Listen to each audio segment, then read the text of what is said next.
fun. Speedway racing, especially at Talladega in this Xfinity Series, is always a blast. All right, so we're going to get overtime for the first time in 2016 in the NASCAR Xfinity Series. It's brought to you by Credit One Bank. There you see the overtime line. Overtime in NASCAR now, a 2-lap shootout. Once we get the green flag, if the caution comes out before the race leader gets to that overtime line, we re-rack them and do it again. But once the race leader gets to that overtime line, should the caution come out, this race is official. We'll freeze the field, and bidding that everybody can come back to the checkered flag at a reasonable speed.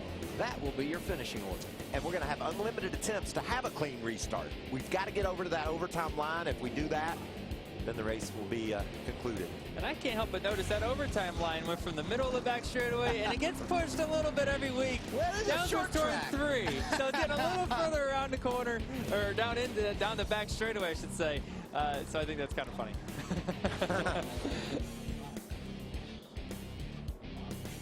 Maybe we come back here in the fall and be all the way over in turn 4. Yeah, we're just going back to the old rules. There you see Dale Jr. behind the pace car. And there you see at the entrance of turn 3, our overtime line. Aerial coverage today provided by Goodyear. Superior performing tires to face challenging conditions on the track and the road. Goodyear, the official tire of NASCAR. Well, when you have tires that give us the type of race we've seen today, you just got to tip your cap to Goodyear. We tell them we want them to wear out. We tell them we want the speed to fall off so we can get side by side and get to racing, and they deliver. Well, how about the cars that are up here right now, up in the top 5? You got Ty Dillon, he's been up there most of the day, but Austin Dillon, Elliott Sadler, Daniel Suarez has been okay, but really when I look at Austin Dillon, probably more and Elliott Sadler, to both of them, they weren't up there all day long at all, really run around the 10th place marker. So, you know, either way, they're going to be happy with the top 5 finish from where they were running. But, hey, you never know. Sometimes you can get a 10th place car to victory lane, and that could happen here. It's going to be a fun little shootout here, huh, Larry? Well, and one thing, you know, we saw several drivers take the wave around, and I know they're pretty deep in the field right now, but not only did they take the wave around last time, this caution, they were able to come get 4 fresh tires, so they may definitely improve their finishing position.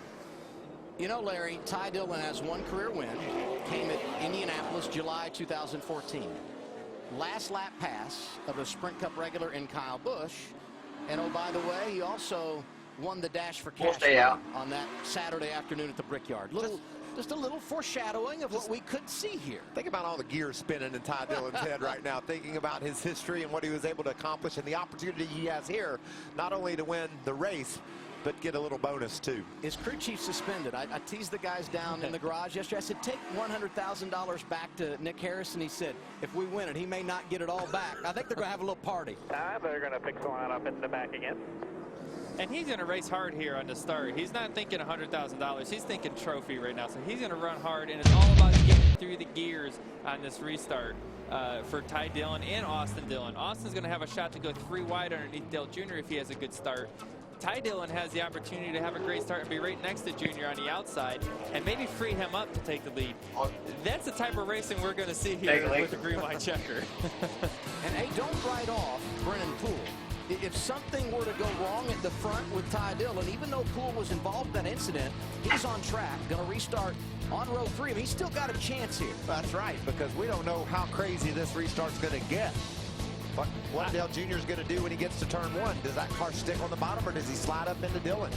I just know I'm glad I'm not driving that 48 car, Brennan Poole's car right now, because he's got old tires and a huge hole in the nose. That thing's going to drive awful, but he has to stay out there. This is his shot to try to win 100 grand. Something happens to Dillon, he's going to limp home with 100 grand in his pocket. It can happen. All right, they're still sorting things out here before we get overtime. Danielle, take us through what's happened so far today.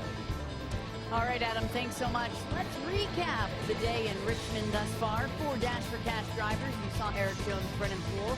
How about Ty Dillon and Justin Allgaier? All optimistic. At the start of the day, it was Eric Jones in the number 20 Toyota Camry leading the first 17 laps until here comes Dale Earnhardt Jr. passing for the lead. But you see some close racing here. Justin Allgaier in that 7 going by Eric Jones. Eric's just not good on the long run in that 20 car. Okay, close call in the pits. Dale Jr. trying to come in while Eric Jones trying to come out late. And Dale Earnhardt Jr. was able to keep the lead after the cycle of green flag stops. But this was that restart. You can see Dale Earnhardt Jr. going underneath. Brennan Poole right there. Just as Joey Logano said, just good hard racing with less than 10 laps to go. 8 laps to go when trouble happened. 3 of the 4 Dash for cashers involved. Let's go down to Vince Welch. Well, it was 3 wide going into 1, Justin. How did you see that playing out from your seat? Well, unfortunately, the 48 got a terrible start there on old tires and just drove down into the 1 there. And I don't think he expected it to have as little a grip as it did. And you know, obviously, Dale being on the inside, it just frustrating into our day. I mean, we ran second majority of the day, and obviously, Dale has a great car. Love to see him pulled off the win for Hellmann's and all of Junior Motorsports, but felt like we could have at least finished second and possibly even won the race on that last restart. And just a shame that, you know, I know it's the end of the race, but just no time for that. Adam.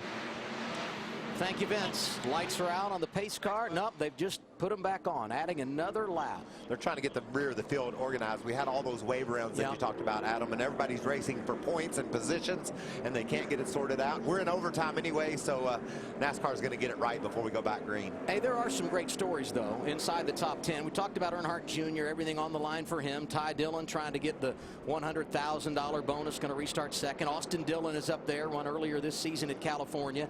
Elliott Sadler in the top 5. Daniel Suarez is there. Mentioned Brennan Poole, beat up but running 6th. But then there's Justin Marks, Brendan Gaughan, Cole Custer, a lot of really good stories in the top 10. And let's hear from our race leader as we anticipate this, what could be the final restart of the day. This is getting ridiculous, man. Yeah, I know, buddy. They got a 3 wide back there at like the 7th row. Emotions run high when you're in one of these race cars late in the going. You got a chance to win.